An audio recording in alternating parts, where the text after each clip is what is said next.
बाई आलीस? सगळं सांगितल्याप्रमाणे होतंय ना? हो माई, सावलीताईंसोबतच गप्पा मारत होते. फक्त कामं आवरता आवरता थोडा उशीर झाला. सावली ताई, फारच प्रेमाने नाव घेतेस तिचं. हं? एक सांगतेय, हे या घरच्यांच्या प्रेमात फार वाहवत जायचं नाही. हं?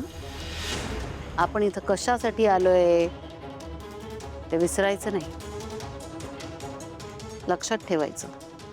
हो माई, तुम्ही सांगताय तसंच वागते मी. गुड.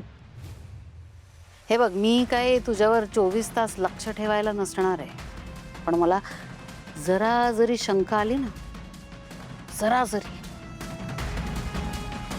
की तू माझ्या मनाविरुद्ध काहीतरी करतेयस, तर मग तुला माहिती मी काय करेन. नाही माई, तुमच्या शब्दाबाहेर नाहीये मी. तुम्ही सांगताय तसंच होतंय. तेच तुझ्या फायद्याचं आहे.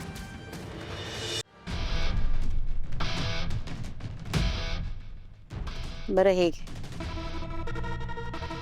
हे म्हणजे जराशी गंमत. हं? काय आहे हे? हे असंच, उद्या होळी आहे ना, सगळं घर असं रंगात न्हाऊन निघालेलं असेल, सगळे मजा करत असतील, धमाल करत असतील, पण उद्या आपल्याला सावलीची मजा बघायची. थोडीशी मज्जा करूया तिच्यासोबत. आता हे जे आहे ना, ही बाटली, यातलं फक्त थोडंसं चमचाभर उद्या सावलीच्या दुधात मिसळून तिला द्यायचं आहे, कुणालाही न कळता. हं? आठवणीने द्यायचं, माझ्या नजरेस पडू देऊ नकोस फक्त. हो, पण काय आहे ह्याच्यात? म्हणजे त्यांना काही होणार नाही ना ह्याने?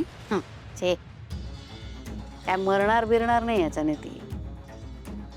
असंच थोडंसं होळी म्हणून. आणि हां, आता विचारलेस प्रश्न, परत एवढे प्रश्न विचारायचे नाही मला. भैरवी वजेला उत्तरं द्यायची सवय नाही आहे. तेव्हा एवढ्या चौकशा करायच्या नाहीत. जा आता. हो.